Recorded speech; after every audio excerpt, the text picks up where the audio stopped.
દોલત ગામના 36 વર્ષીય ખેડૂત ઉમંગ પટેલ ગાય આધારિત કુદરતી ખેતી દ્વારા ચંદનની ખેતી કરી રહ્યા છે। તેમની 12 વીઘા ખેતીની જમીનમાં સફેદ અને લાલ ચંદનના વૃક્ષો ઉગાડ્યા છે અને વર્ષ 2028 સુધીમાં નોંધપાત્ર વેચાણની અપેક્ષા રાખી છે।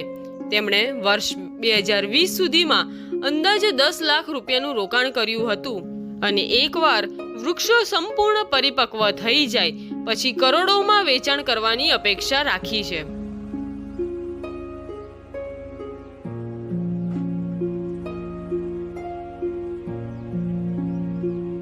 મારું નામ ઉમંગ પટેલ છે। હું દોલતપુરા ગામનો રહેવાસી છું અને તમે જોઈ શકો છો કે અમે આંબળીઓની વચ્ચે અમારે ચંદનના ઝાડનું રોપણ કરેલું હતું અને 7 થી 8 વર્ષ પહેલાં રોપ્યા હતા અને એનો સારો એવો ગ્રોથ જોવા મળે છે। આ ચંદનના ઝાડ પૂર્ણ રીતે ગૌમૂત્ર અને ગૌ ગોબરનો યુઝ કરીને પ્રાકૃતિક રીતે ઉત્પાદન કરેલું છે। આનું હાર્ડકોર 12 થી 15 વર્ષની વચ્ચે તૈયાર થાય છે, ત્યારબાદ આની સારી એવું મૂલ્ય મળી રહે છે। ઉમંગ પટેલે સિવિલ એન્જિનિયરિંગમાં ડિપ્લોમા પૂર્ણ કર્યું અને 4 વર્ષ સુધી કન્સ્ટ્રક્શન લાઇનમાં પણ કામ કર્યું, પરંતુ તેમના મૂળને અનુસરવાનું તેમણે નક્કી કર્યું અને કુદરતી ખેતી તરફ વળ્યા।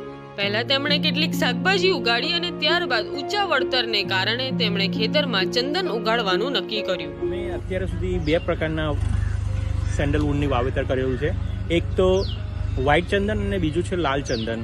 એમાંથી અત્યાર સુધી અમે 10 વીઘામાં વ્હાઇટ સેન્ડલવુડ વાવ્યા છે અને 2 વીઘામાં રેડ સેન્ડલવુડની વાવણી કરેલી છે।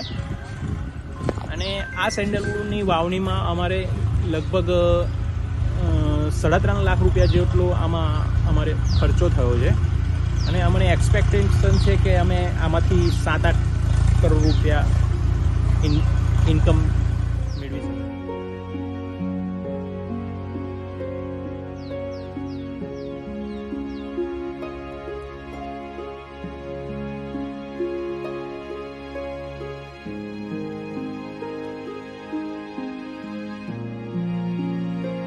પ્રાકૃતિક ખેતી કરવાથી અમને અમારી જમીનની ફળદ્રુપતા સારી એવી જળવાઈ રહી છે અને